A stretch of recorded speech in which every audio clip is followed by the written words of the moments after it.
দেখুন সাইজ, দেখুন পমফ্রেটের।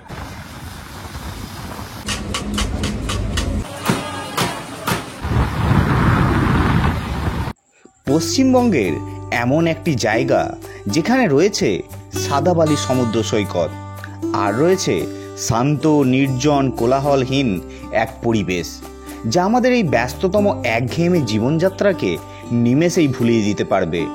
হ্যাঁ বন্ধুরা, আমি বলছি কলকাতা থেকে মাত্র 3.5 ঘন্টা দূরে বঙ্গোপসাগরের তীরে অবস্থিত বকখালির কথা।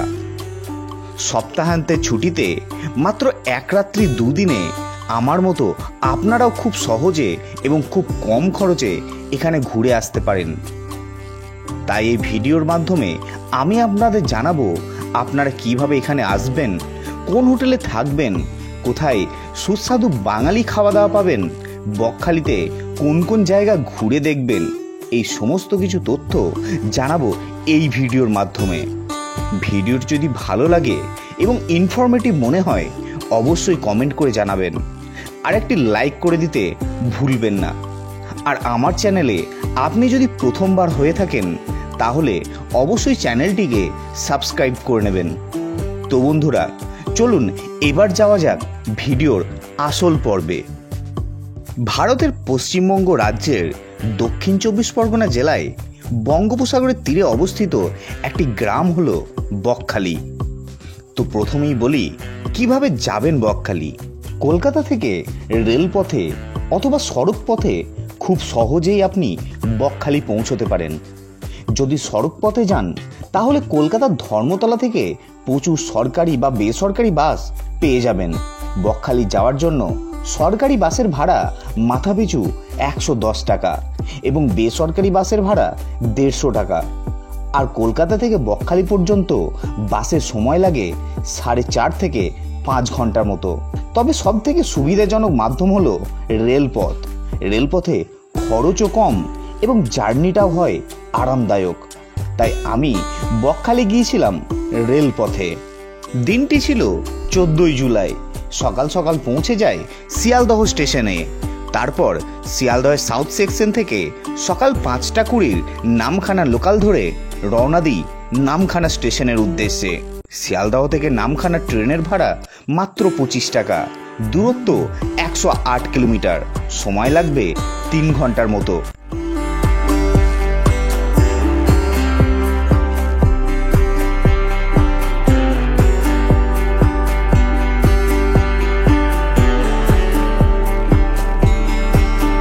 আমাদের ট্রেন এখন এসে পৌঁছলো লক্ষ্মীকান্তপুর স্টেশনে। নামখানা যাওয়ার সমস্ত ট্রেন লক্ষ্মীকান্তপুর হয়েই যায়। আর এই লক্ষ্মীকান্তপুরে আমাদের ট্রেন 15 মিনিট দাঁড়াবে। তাই আপনি চাইলে এখানে সকালের টিফিনটা সেরে নিতে পারেন। আজ থেকে প্রায় বছর 4 আগে একবার আমি এসেছিলাম বকখালি। এটা আমার কাছে সেকেন্ড টাইম। ঘড়ির কাঁটায় তখন সকাল 8টা। আমাদের ট্রেন এসে পৌঁছলো নামখানা স্টেশনে। এখানে একটা কথা বলে রাখি, আগামী দিন আপনারা যারা বকখালি আসার কথা ভাবছেন তারা আমার মতো শিয়ালদহ থেকে সকাল 5টা 20 এই ট্রেনটি ধরার চেষ্টা করবেন। তাহলে আপনারা খুব সকাল সকাল নামখানা পৌঁছে যাবেন এবং সকালে ট্রেনের ভিড়টাও থাকে অনেক কম। তারপর নামখানা স্টেশন থেকে বেরিয়ে সামনেই দেখবেন প্রচুর টোটো দাঁড়িয়ে আছে বকখালি নিয়ে যাওয়ার জন্য। আর এখান থেকে মৌসুমী আইল্যান্ডও যাওয়া যায়। তো আপনারা স্টেশনের সামনে থেকে টোটো না ধরে একটু এগিয়ে চলে আসুন নামখানা বাস স্ট্যান্ডে। সেখান থেকে আপনারা অনেক অটো পেয়ে যাবেন বকখালি যাওয়ার জন্য। ভাড়া পড়বে 40 টাকা করে মাথা পিছু। এছাড়া আপনারা বাসেও যেতে পারেন। বাসে ভাড়া পড়বে 30 টাকা মাথা পিছু। সময় লাগবে 30 থেকে 35 মিনিট মতো।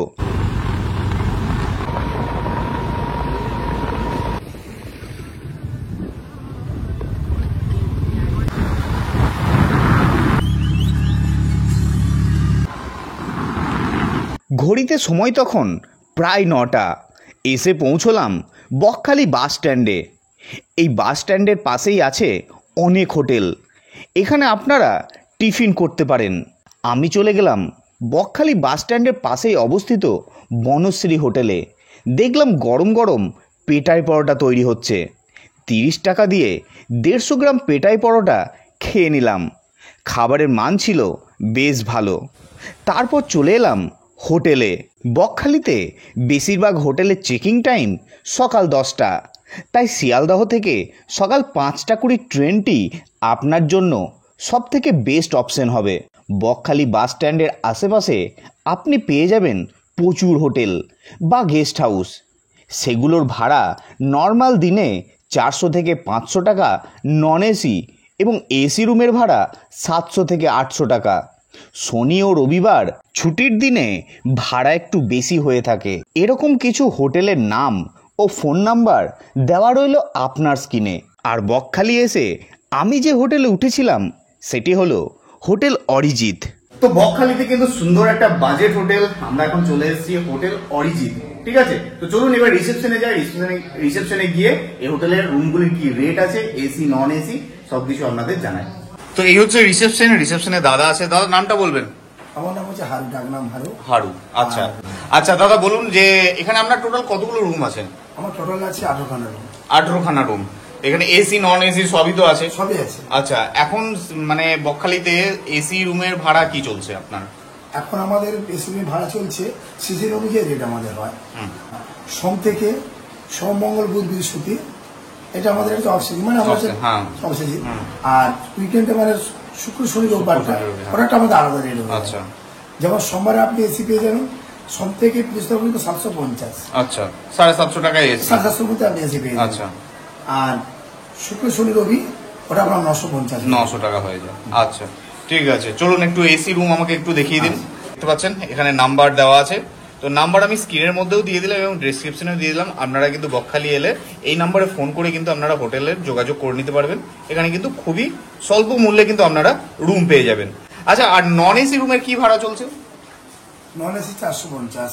450। আবার সোম, মঙ্গল, বুধবার বলে আপনি আবার 350 হয়ে যাবেন। 350, খুবই রিজনেবল প্রাইসে। ঠিক আছে, তো এই হচ্ছে রুম। দেখতে পাচ্ছেন রুম নাম্বার হচ্ছে 111, আর এটা হচ্ছে সেকেন্ড ফ্লোরে এসি রুম। দেখতে পাচ্ছেন ছোট্টর মধ্যে কিন্তু বেশ ভালো। এদিকে দুটো চেয়ার আছে, একটা টেবিল আছে, আর এই হচ্ছে বেড, ডাবল বেড, সঙ্গে ব্ল্যাঙ্কেট আছে, খুবই সুন্দর। এদিকে উইন্ডো আছে, এসি আছে, ফ্যানও কিন্তু আছে। এদিকে একটা মিরর আছে, আর এই হচ্ছে বাথরুম। বাথরুমটা দেখুন ওয়েস্টার্ন বাথরুম, কোমোড আছে, এদিকে বেসিং আছে এবং শাওয়ারও আছে। বেশ সুন্দর, পরিষ্কার পরিচ্ছন্ন। হোটেল চেকিং সেরে এবার বেরিয়ে পড়ুন সমুদ্র সৈকতের দিকে। বকখালি সমুদ্র কিন্তু দীঘা বা পুরী সমুদ্রের মতো নয়। এই সমুদ্র বড়ই শান্ত। দেখতে পাবেন না বড় বড় ঢেউ। সমুদ্রের জল জোয়ার ভাটার উপর নির্ভর করে কাছে আসে এবং দূরে চলে যায়। তবে বর্তমানে এই সমুদ্র সৈকতে পর্যটকের ভিড় কিন্তু ভালোই দেখা যায়।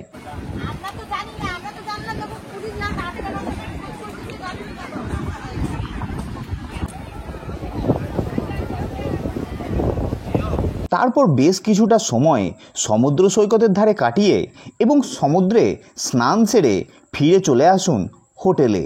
এরপর ভালো একটি বাঙালি হোটেল থেকে দুপুরের লাঞ্চটা সেরে ফেলুন। বকখালি অটো স্ট্যান্ডের পাশে অবস্থিত হোটেল বালুচুরি থেকে আমরা লাঞ্চ করলাম। এখানে আপনারা 50 থেকে 60 টাকায় ভেজ থালি পেয়ে যাবেন। খাবারের মান বেশ ভালো ছিল। লাঞ্চ সেরে হোটেলে ফিরে একটু রেস্ট নিয়ে নিন। তারপর একটি টোটো রিজার্ভ করে নিন বকখালির কিছু সুন্দর সুন্দর সাইট সিনের জন্য। বলুন আজকে কি কি আমাদেরকে ঘুরে দেখাচ্ছেন? পাঁচটা জায়গা, কতক্ষণ সময় লাগবে?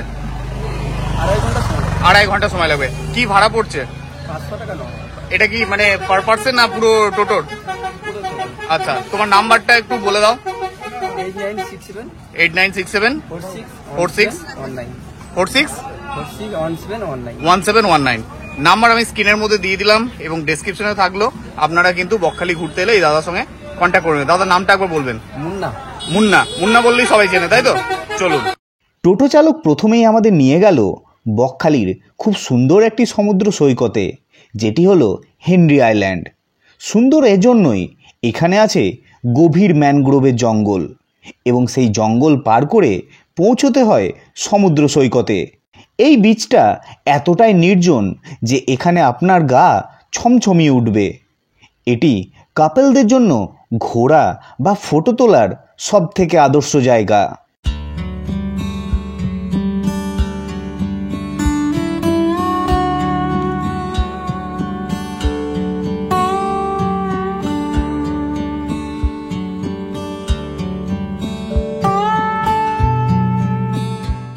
তারপর হেনরি আইল্যান্ড ঘুরে এবার দেখে নিন বকখালির বিখ্যাত বেন ফিশ ফিশারি। এটি হলো বকখালির সব থেকে বড় মৎস্য বন্দর।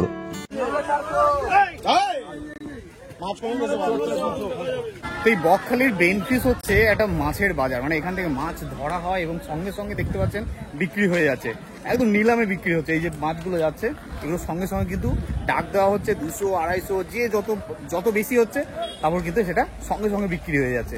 এই যে দেখতে পাচ্ছেন যাচ্ছে, এগুলো পুরো একদম চলে যাবে মার্কেটে।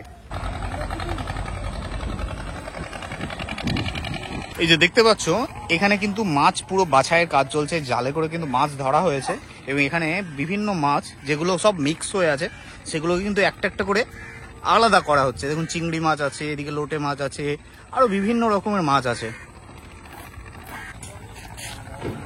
দেখুন কত মাছ এখানে, সব লোটে মাছ এখানে নিয়ে আসা হচ্ছে। দেখুন প্রচুর মাছ, এগুলো সব আড়তে চলে যাচ্ছে এবং সঙ্গে সঙ্গে কিন্তু বিক্রি হয়ে যাচ্ছে নিলাম হয়ে। এই যে এখানে নিয়ে যাওয়া হচ্ছে দেখুন। তো বন্ধুরা এই যে জায়গাটা আমরা এখন এসেছি এটা হচ্ছে বেন ফিশ ফিশারি। অ্যাকচুয়ালি এখানে সমুদ্র থেকে কিন্তু মাছ ধরে নিয়ে আসা হয়। এখানে দেখতে পাচ্ছেন প্রচুর ট্রলার, এখানে সব মাছ কিন্তু ধরে এখানেই নিয়ে আসা হয়। এখানে প্রচুর রকমের মাছ পাওয়া যাচ্ছে। মাছ তো শুধুই নয়, শুধু সঙ্গে কাঁকড়া আছে, আরও অনেক কিছু আছে, সামুদ্রিক বিভিন্ন রকম মাছ আছে, পমফ্রেট আছে। তো এখানে লোটে মাছটা আমি দেখলাম সব থেকে বেশি পাওয়া যাচ্ছে। আর আমি শুনেছি যে লোটে মাছ খাওয়াটা কিন্তু খুবই ভালো।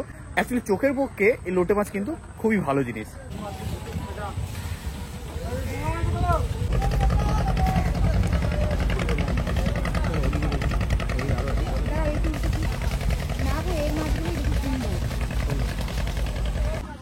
ও দেখুন সাইজ, দেখুন পমফ্রেটের কি সাইজ। কত দাম পড়ে কাকা? 4000 টাকা দাম উঠেছে। কত কেজি আছে এটা? 6-7 কেজি।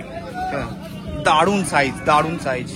বেন ফিশ ঘুরে এবার চলে আসুন বকখালির সব থেকে সুন্দর সানসেট পয়েন্ট কার্গিল সি বিচে। এই সি বিচটি আপনার মনের সব দুঃখ ভুলিয়ে দেবে।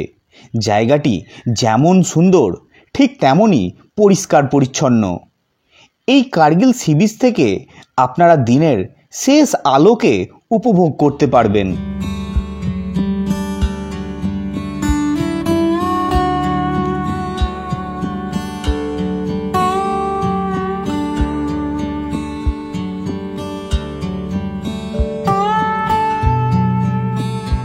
কার্গিল সি বিচে বেশ কিছুটা সময় কাটিয়ে এবার চলে আসুন বকখালির আরও একটি অন্যতম দর্শনীয় স্থান ফ্রেজারগঞ্জে। এটি একটি সি বিচ।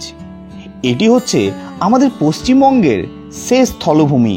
এই ফ্রেজারগঞ্জকে অনেকেই বলে থাকেন ভাঙা গড়ার দেশ, কারণ আমাদের বাংলায় যত প্রাকৃতিক দুর্যোগ বা ঘূর্ণিঝড়ের সৃষ্টি হয় সেগুলো সর্বপ্রথম এই ফ্রেজারগঞ্জে এসে আঘাত করে, যার ফলে এই ফ্রেজারগঞ্জ সব থেকে ক্ষতিগ্রস্ত হয়। এরপর সন্ধ্যা হতেই চলে আসুন বকখালি সমুদ্র সৈকতে। সন্ধ্যাবেলায় এখানে প্রচুর দোকান বসে, তখন এই সমুদ্র সৈকতকে দেখতে অনেকটাই সুন্দর লাগে। সন্ধ্যাবেলা এখানে আপনি কেনাকাটা করতে পারেন এবং সমুদ্রের ধারে বসে গরম গরম মাছ ভাজার স্বাদ নিতে পারেন। এছাড়া মাত্র 20 টাকা ঘন্টার বিনিময়ে চেয়ার নিয়ে সন্ধ্যায় এই বকখালি সমুদ্র সৈকতের সৌন্দর্যকে উপভোগ করতে পারেন।